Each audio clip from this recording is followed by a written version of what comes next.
ನಮಸ್ಕಾರ ಪ್ರಿಯ ವೀಕ್ಷಕರೇ, ಕದನ ಕೌತುಕದ ಕೇಂದ್ರಗಳಾಗಿದ್ದ 3 ವಿಧಾನಸಭಾ ಕ್ಷೇತ್ರಗಳ ಉಪಚುನಾವಣೆಯ ಮತದಾನ ಮುಗಿದಿದ್ದು, ಇದೀಗ ಜಯಮಾಲೆ ಯಾರ ಕೊರಳಿಗೆ ಎನ್ನುವ ಲೆಕ್ಕಾಚಾರ ಆರಂಭ ಆಗಿದೆ. ಇವು 3 ಉಪಸಮರಗಳು ಏನಂಥ ಇಂಪಾರ್ಟೆಂಟ್ ಅಲ್ಲ ಅಂತ ಮೇಲ್ನೋಟಕ್ಕೆ ಅನಿಸಿದ್ರು ಕೂಡ ಕರ್ನಾಟಕದ ಮಟ್ಟಿಗೆ ಈ ಚುನಾವಣೆಗಳ ಫಲಿತಾಂಶ ನಿಜಕ್ಕೂ ದಿಕ್ಸೂಚಿಯೇ ಎನ್ನುವುದರಲ್ಲಿ ಅನುಮಾನ ಇಲ್ಲ. ಒಂದು ದಿಕ್ಸೂಚಿ ಆ ಪಕ್ಷಗಳಿಗಾಗಿರ್ಬಹುದು ಅಥವಾ ಅಲ್ಲಿ ಆ ಪಕ್ಷಗಳನ್ನ ಲೀಡ್ ಮಾಡ್ತಿರುವಂತಹ ವ್ಯಕ್ತಿಗಳಿಗಾಗಿರ್ಬಹುದು. ಹೀಗಾಗಿ ನಡೀತಿರೋದು ಕೇವಲ 3 ಕ್ಷೇತ್ರ, ಒಂದು ಚನ್ನಪಟ್ಟಣ, ಇನ್ನೊಂದು ಸಂಡೂರು, ಮತ್ತೊಂದು ಶಿಗ್ಗಾವಿ. ನಡೀತಿರೋದು 3 ಕ್ಷೇತ್ರಗಳಾದರೂ ಕೂಡ ಅದರ ಪರಿಣಾಮ ರಾಜ್ಯ ರಾಜಕಾರಣದ ಮೇಲೆ ಪರಿಣಾಮ ಬೀರುವಷ್ಟು ಪ್ರಖರವಾಗಿದೆ. ಹಾಗಾದರೆ ಆ ಪ್ರಖರವಾದಂತಹ ಸಂಗತಿಗಳೇನು, ಅದರ ಹಿಂದಿನ ಲೆಕ್ಕಾಚಾರಗಳೇನು, ಈ ಬಗ್ಗೆ ಇಂದಿನ ಮಾತು ಮಂಥನ. ಸ್ನೇಹಿತರೆ, ಗೆಳೆಯರೆ, ಚನ್ನಪಟ್ಟಣ, ಸಂಡೂರು ಹಾಗೂ ಶಿಗ್ಗಾವಿ ವಿಧಾನಸಭಾ ಕ್ಷೇತ್ರಗಳ ಉಪಸಮರ ಒಂದು ರೀತಿಯಲ್ಲಿ ಮತ ಸಂಭ್ರಮವನ್ನು ಮೆರೆಯಿತು. ಪ್ರಜಾಸತ್ತೆಯಲ್ಲಿ ಜನಗಳ ಒಂದು ದೊಡ್ಡ ಅಸ್ತ್ರ ಅಂತಂದರೆ ಮತದಾನ. ಆ ಮತದಾನದಲ್ಲಿ ಜನ ಸಂಭ್ರಮದಿಂದ ಪಾಲ್ಗೊಂಡ್ರು. ನಾವು ದೃಶ್ಯಗಳನ್ನ ತೋರಿಸ್ತಿದ್ದೀವಿ. ಜನ ಮತಗಟ್ಟೆಗಳ ಮುಂದೆ ಸಾಲುಗಟ್ಟಿ ನಿಂತು ಉತ್ಸಾಹದಿಂದ ಮತ ಚಲಾಯಿಸ್ತಿರುವಂತಹ ದೃಶ್ಯ ನಮಗೆ ಕಂಡು ಬಂತು. ಹಾಗೆಯೇ ವಯಸ್ಸಾದವರು ವೀಲ್ ಚೇರ್ಗಳಲ್ಲಿ ಬಂದುಬಿಟ್ಟು ಮತವನ್ನು ಚಲಾಯಿಸಿದ್ರು. ಆ ದೃಶ್ಯಗಳು ಕೂಡ ಈ ಇಳಿ ವಯಸ್ಸಲ್ಲೂ ಕೂಡ ಈ ಪ್ರಜಾಸತ್ತೆಯ ದೊಡ್ಡ ಹಬ್ಬದಲ್ಲಿ ಪಾಲ್ಗೊಳ್ಳೋದಕ್ಕೆ ನಮ್ಮ ಹಿರೀಕರು ತೋರ್ತಿರುವಂತಹ ಉತ್ಸಾಹಕ್ಕೆ ಈ ದೃಶ್ಯಗಳು ನಮಗೆ ಸಾಕ್ಷಿಯಾದವು. ಜೊತೆಗೆ ಇಲ್ಲಿ ಮಹಿಳೆಯರಿಗಾಗಿಯೇ ಸಿದ್ಧಪಡಿಸಿರುವಂತಹ ದೃಶ್ಯಗಳನ್ನ ತೋರಿಸ್ತಿದ್ದೀವಿ ನಾವು. ಪಿಂಕ್ ಮತಗಟ್ಟೆಗಳು, ಪಿಂಕ್ ಬಲೂನಿಂದ ಸಿಂಗಾರಗೊಂಡಂತಹ ಮತಗಟ್ಟೆಗಳು ಮತದಾರರನ್ನ ಕೈ ಬೀಸಿ ಕರೆದದ್ದು ಒಂದು ರೀತಿಯಲ್ಲಿ ವಿಶೇಷ. ಇವೆಲ್ಲಕ್ಕಿಂತ ಹೆಚ್ಚಾಗಿ ಮಹಿಳೆಯರು ಮತಕೇಂದ್ರದ ಮುಂದೆ ಸಾಲುಗಟ್ಟಿ ನಿಂತು ಮತ ಚಲಾಯಿಸಿದಂತಹ ದೃಶ್ಯ 3 ವಿಧಾನಸಭಾ ಕ್ಷೇತ್ರಗಳಲ್ಲಿ ಕಂಡು ಬಂದಿದ್ದು ಮತ್ತೊಂದು ರೀತಿಯ ವಿಶೇಷ. ಇದು ಒಂಥರ ಅತ್ಯುತ್ತಮವಾದಂತಹ ಮಹಿಳೆಯರು ಹೆಚ್ಚು ಸಂಖ್ಯೆಯಲ್ಲಿ ಈ ಪ್ರಜಾಪ್ರಭುತ್ವದ ಹಬ್ಬದಲ್ಲಿ ಪಾಲ್ಗೊಂಡಿದ್ದು ಅದು ನಿಜಕ್ಕೂ ಇಡೀ ಮತದಾನ ಪ್ರಕ್ರಿಯೆಗೆ ಮತ್ತಷ್ಟು ಮೆರಗನ್ನು ತಂದುಕೊಡ್ತು. ಹೀಗ ವಿಶೇಷ ಚೇತನರು, ವಯೋವೃದ್ಧರು, ಯುವಕರು, ಫಸ್ಟ್ ಟೈಮ್ ವೋಟರ್ಸು ಸಂಭ್ರಮದಿಂದ ಮತ ಚಲಾಯಿಸಿ ಹೊರಗಿದ್ದಂತಹ ಕ್ಯಾಮ್ರಾಗಳಿಗೆ ತಮ್ಮ ಬದುಕಿನ ಪ್ರಪ್ರಥಮ ಮತವನ್ನು ಚಲಾಯಿಸಿ ಅದನ್ನು ಸಂಭ್ರಮದಿಂದ ಹೇಳ್ಕೊಳ್ತಿದ್ದಂತಹ ದೃಶ್ಯ ಕೂಡ ಕಂಡು ಬಂತು.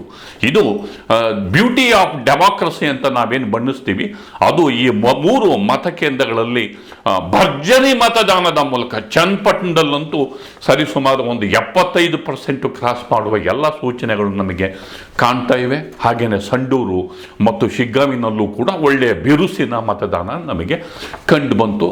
ಸಾಮಾನ್ಯವಾಗಿ ಮಧ್ಯಾಹ್ನದ ಹೊತ್ತು ಬಿಸಿಲ ಝಳಪಿದ್ರೆ ಮತದಾನ ಸ್ಲೋ ಆಗುತ್ತೆ. ಆದರೆ ಇವತ್ತಿನ ಮತದಾನಕ್ಕೆ ಅಂತಹ ಬಿಸಿಲ ಝಳಪೇನು ಕಾಡಲಿಲ್ಲ. ಹೀಗಾಗಿ ಮತದಾನ ಒಂದು ರೀತಿಯಲ್ಲಿ ಯೂನಿಫಾರ್ಮ್ ಆಗಿತ್ತು. ಇದು ಒಟ್ಟಾರೆ ಇವತ್ತಿನ ಒಂದು ಚಿತ್ರಣ. ಮತ್ತೊಂದು ಹಿಂದಿನ ವಿಶೇಷ ಚಿತ್ರಣ ಏನು ಅಂತಂದ್ರೆ, ಅಲ್ಪಸಂಖ್ಯಾತರು ಹೆಚ್ಚಿರುವ ಪ್ರದೇಶದಲ್ಲಿ ಭಾರೀ ಮತದಾನ ಆಗಿರುವ ದೃಶ್ಯಗಳು ನಮಗೆ ಕಂಡು ಬಂದಿದ್ದು. ಅಲ್ಪಸಂಖ್ಯಾತರು ಹೆಚ್ಚಿರುವ ಪ್ರದೇಶಗಳಲ್ಲಿ ಸ್ಥಾಪಿಸಲಾಗಿದ್ದಂತಹ ಮತಗಟ್ಟೆಯಲ್ಲಿ ಮಹಿಳೆಯರು, ಪುರುಷರು ಸಾಲುಗಟ್ಟಿ ನಿಂತು ಮತವನ್ನು ಚಲಾಯಿಸೋದಕ್ಕೆ ಕಾದು ನಿಂತಿದ್ದಂತಹ ದೃಶ್ಯ ಬಹಳ ಆ ಇಡೀ ಪ್ರಕ್ರಿಯೆಗೆ ಸಂಭ್ರಮವನ್ನು ತಂದುಕೊಟ್ಟು, ಕೆಲವರು ಬುರ್ಖಾಗಳು ಹಾಕಿದರು, ಕೆಲವರು ಹಿಜಾಬ್ಗಳನ್ನು ಹಾಕಿದರು, ಕೆಲವರು ಮೊದಲ ಮತವನ್ನು ಚಲಾಯಿಸಿದರು, ಕೆಲವರು ವಯಸ್ಸಾದವರಿದ್ದರು. ಹೀಗೆ ಆ ಪ್ರದೇಶಗಳಲ್ಲಿ ಅಲ್ಪಸಂಖ್ಯಾತರು ಅತ್ಯಂತ ಉತ್ಸಾಹದಿಂದ ಬಂದು ಮತ ಚಲಾಯಿಸಿದ್ದು ಮತ್ತೊಂದು ರೀತಿಯ ವಿಶೇಷ. ಇದು ಒಟ್ಟಾರೆ ಚಿತ್ರಣ. ನಾನು ಆಗಲೇ ಹೇಳಿದ ಹಾಗೆ ಪರಿಣಾಮಗಳೇನು? ಸಾಮಾನ್ಯವಾಗಿ ಈ ಒಂದು ಚುನಾವಣೆ ಇರುತ್ತಲ್ವ,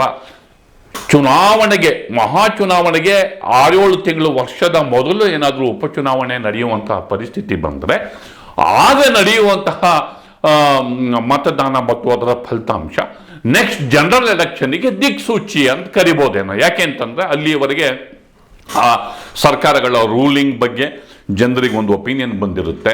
ಹಾಗೆಯೇ ಅಪೋಸಿಷನ್ ಬಗ್ಗೆ ಒಂದು ಒಪಿನಿಯನ್ ಬಂದಿರುತ್ತೆ. ನೆಕ್ಸ್ಟ್ ಇನ್ನೊಂದು ವರ್ಷದಲ್ಲೋ 1.5 ವರ್ಷದಲ್ಲೋ ಜನರಲ್ ಎಲೆಕ್ಷನ್ ಬರುತ್ತೆ. ಆ ಜನರಲ್ ಎಲೆಕ್ಷನ್ನಲ್ಲಿ ಏನು ಮಾಡಬೇಕು ಅನ್ನೋ ತೀರ್ಮಾನಕ್ಕೆ ಜನ ಬರ್ತಾ ಇರ್ತಾರೆ. ಅಂಥ ಸಂದರ್ಭದಲ್ಲಿ ಉಪಚುನಾವಣೆ ನಡೆದ್ರೆ ಅದನ್ನು ದಿಕ್ಸೂಚಿ ಅಥವಾ ಜನಾದೇಶದ ಮುನ್ಸೂಚನೆ ಅಂತ ನಾವು ಕರಿಬಹುದು. ಆದರೆ ಈ ಸರ್ಕಾರ ಬಂದು 1.5 ವರ್ಷದ ಸುಮಾರಿಗೆ ಇಲ್ಲಿ ಮತದಾನ ನಡೀತಿರೋದ್ರಿಂದ ಇದು ಮುಂದಿನ ದಿನಗಳಲ್ಲಿ ಈ ಸರ್ಕಾರದ ಮೇಲೆ ಯಾವ ಪರಿಣಾಮ ಬೀಳುತ್ತೆ ಅನ್ನೋದು ಒಂದು ಚರ್ಚೆಯ ವಿಚಾರ ಆಗುತ್ತೆ.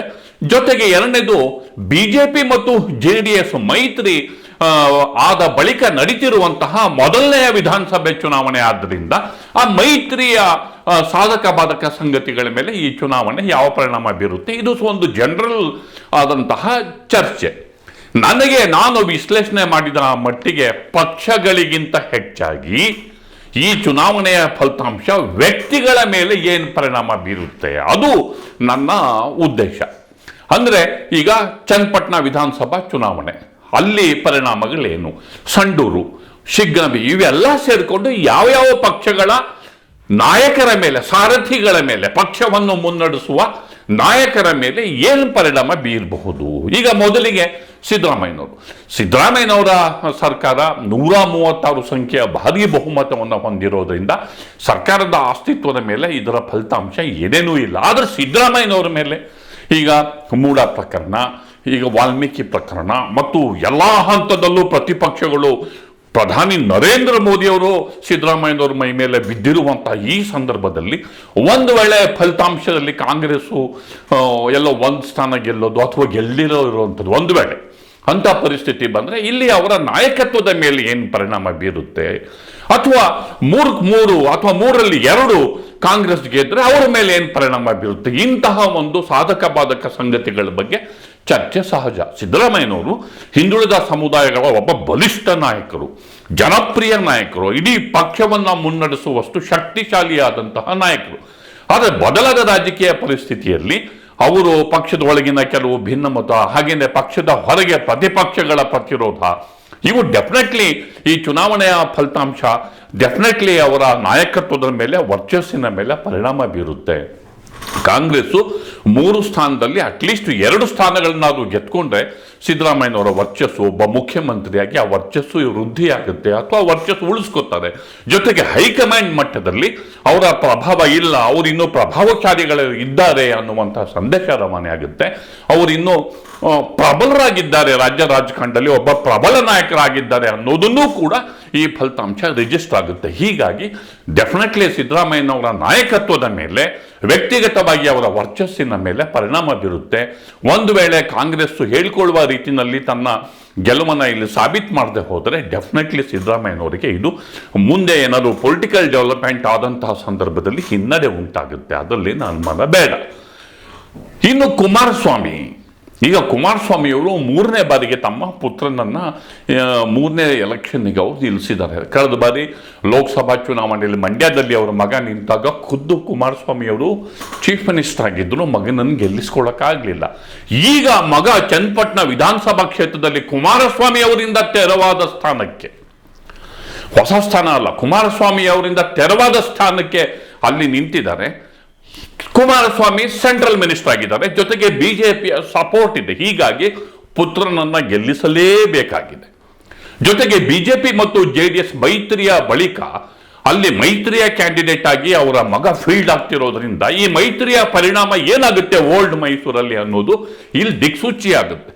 ಅಂದರೆ ಇಲ್ಲಿ ಓಲ್ಡ್ ಮೈಸೂರಲ್ಲಿ ತನ್ನ ಪಾರುಪತ್ಯವನ್ನ, ಒಕ್ಕಲಿಗರ ಪಾಳ್ಯದಲ್ಲಿ ತನ್ನ ನಾಯಕತ್ವವನ್ನು ರೀಎಸ್ಟಾಬ್ಲಿಷ್ ಮಾಡಿಕೊಳ್ಳೋದಕ್ಕೆ ಕುಮಾರಸ್ವಾಮಿಯವರು ಈಗ ಮಂಡ್ಯ MP, ಮಗ ಚನ್ನಪಟ್ಟಣದಲ್ಲಿ ಗೆದ್ದ ಅಂತಂದ್ರೆ ನಾವು ಒಕ್ಕಲಿಗ ಸಮುದಾಯದ ಪ್ರಶ್ನಾತೀತ ನಾಯಕ ಅನ್ನುವ ಒಂದು ಇಮೇಜನ್ನು ಪಡ್ಕೊಳ್ಳೋದಕ್ಕೆ ಅವರು ಹರಸಾಹಸವನ್ನು ನಡೆಸ್ತಿದ್ದಾರೆ. ಜೊತೆಗೆ ಮಗನನ್ನೂ ಗೆಲ್ಲಿಸ್ಕೊಳ್ಳೋಕ್ಕೆ ಆಗ್ಲಿಲ್ವಲ್ಲ ಅನ್ನುವ ಅಪವಾದದಿಂದ ಹೊರಗೆ ಬಂದು ತಪ್ಪಿಸ್ಕೊಳ್ಳೋದಕ್ಕೂ ಅವರು ಪ್ರಯತ್ನವನ್ನ ಪಡ್ತಿದ್ದಾರೆ. ಇವೆಲ್ಲಕ್ಕಿಂತ ಹೆಚ್ಚಾಗಿ ಇದೀಗ NDAನ ಪ್ರಭಾವಿ ನಾಯಕರು, ಬಿಜೆಪಿಯ ಹಿರಿಯ ನಾಯಕರು ಅವ್ರನ್ನ ತುಂಬಾ ಗೌರವದಿಂದ, ಹೆಚ್ಚು ಉನ್ನತ ಸ್ಥಾನದಲ್ಲಿಟ್ಟು ಗೌರವದಿಂದ ನೋಡ್ತಿದ್ದಾರೆ. ಅಂದರೆ ಬಿಜೆಪಿಯ ನ್ಯಾಷನಲ್ ಲೀಡರ್ಸು ಕುಮಾರಸ್ವಾಮಿ ಅವರಿಗೆ ಆಕ್ಸೆಸಬಲ್ ಬಿಜೆಪಿ ಲೀಡರ್ಸ್ಗಳಿಗಿಂತ. ಹೀಗಾಗಿ ಎಷ್ಟೋ ವಿಚಾರಗಳಿಗೆ ಬಿಜೆಪಿಯ ನಾಯಕರು ಕುಮಾರಸ್ವಾಮಿ ಅವರತ್ತ ಮುಖ ಮಾಡಬೇಕಾಗಿದೆ. ಪ್ರತಿ ಹಂತದಲ್ಲೂ ಕುಮಾರಸ್ವಾಮಿ ಅವರ ಸಜೆಷನ್ಸನ್ನು BJP ನ್ಯಾಷನಲ್ ಲೀಡರ್ಸ್ ತಗೋತಿದ್ದಾರೆ. ಆ ವರ್ಚಸ್ಸನ್ನು ಅವರು ಹಾಗೆ ಉಳಿಸ್ಕೋಬೇಕಾದ್ರೆ ಈ ಚುನಾವಣೆಯಲ್ಲಿ ಮಗನನ್ನು ಅವರು ಗೆಲ್ಲಿಸ್ಕೊಳ್ಳೇಬೇಕಾಗಿದೆ. ಹೀಗಾಗಿ ಕುಮಾರಸ್ವಾಮಿ ಅವರ ಅಸ್ತಿತ್ವದ ದೃಷ್ಟಿಯಿಂದ, ವರ್ಚಸ್ಸಿನ ದೃಷ್ಟಿಯಿಂದ ಇದು ಅವರಿಗೆ ಅಗ್ನಿ ಪರೀಕ್ಷೆಯೇ. ಇದು ಕುಮಾರಸ್ವಾಮಿ ಅವರ ಅವರ ವ್ಯಕ್ತಿತ್ವದ ಮೇಲೆ, ನಾಯಕತ್ವದ ಮೇಲೆ ಯಾವ ಪರಿಣಾಮ ಬೀರುತ್ತೆ ಅನ್ನೋದಕ್ಕೆ ಒಂದು ಸುಳಿವು ಇದು. ಜೊತೆಗೆ ಇನ್ನು ಇಲ್ಲಿ ಸ್ಥಳೀಯವಾಗಿ DK ಶಿವಕುಮಾರ್ ವರ್ಸಸ್ ಕುಮಾರಸ್ವಾಮಿ ಎನ್ನುವಂತಹ ಎಲೆಕ್ಷನ್ ಅನ್ನುವ ಮಟ್ಟಿಗೆ ಜಟಾಪಟಿ ನಡೆದಿದೆ. ಹೀಗಾಗಿ DK ಶಿವಕುಮಾರ್ ಶತಾಯಗತಾಯ ಈ ಜಿಲ್ಲೆಯಿಂದ, ರಾಮನಗರ ಜಿಲ್ಲೆಯಿಂದ ಅಲ್ಲಿ JDS ಅನ್ನ ಖಾಲಿ ಮಾಡಿಸಬೇಕು ಅನ್ನುವ ಶಪಥದ ಜೊತೆಗೆ ಕಳೆದ ಲೋಕಸಭಾ ಚುನಾವಣೆಯಲ್ಲಿ ತಮ್ಮ ಸಹೋದರರ ಪರಾಭವದ ರಾಜಕೀಯ ಸೇಡನ್ನು ತೀರಿಸಿಕೊಳ್ಳೋದಕ್ಕೆ ಇಲ್ಲಿ ಅವರು ತಮ್ಮ ಪ್ರತಿಷ್ಠೆಯನ್ನ ಪಣಕ್ಕೊಟ್ಟು ಕುಮಾರಸ್ವಾಮಿ ಅವರ ವಿರುದ್ಧ ಪ್ರತಿರೋಧ ಮಾಡಿರೋದ್ರಿಂದ ಇದು ಒಂದು ಸಿಗ್ನಿಫಿಕೆಂಟ್ ಆದಂತಹ ಚುನಾವಣೆ ಆಗಿದೆ. ಇನ್ನು ಮೂರನೇ ವ್ಯಕ್ತಿ ಯಾರು? This is very interesting. ಮೂರನೇ ವ್ಯಕ್ತಿ ಬೇರೆ ಯಾರೂ ಅಲ್ಲ, ವಿಜೇಂದ್ರ. ಅರೆ, ವಿಜೇಂದ್ರ ಪಾರ್ಟಿ ಪ್ರೆಸಿಡೆಂಟು, ಅವ್ರ ಕಡೆಯವ್ರು ಯಾರು ನಿಂತಿಲ್ಲ, ಏನೂ ಇಲ್ಲ. ಇಲ್ಲಿ ಕನಿಷ್ಠ 2 ಸ್ಥಾನ BJP ಗೆಲ್ಲಲೇಬೇಕಿದೆ. ಯಾಕೆಂದರೆ ಸಂಡೂರಿನಲ್ಲಿ ಅಲ್ಲಿ ಯಡಿಯೂರಪ್ಪ ಅವರು ವಿಶೇಷವಾದಂತಹ ಆಸಕ್ತಿಯನ್ನು ವಹಿಸಿ ಕ್ಯಾಂಪೇನ್ ಮಾಡಿದ್ದಾರೆ. ಜನಾರ್ದನ್ ರೆಡ್ಡಿ ಅಲ್ಲಿ ರಂಗಪ್ರವೇಶ ಆಗಿದೆ.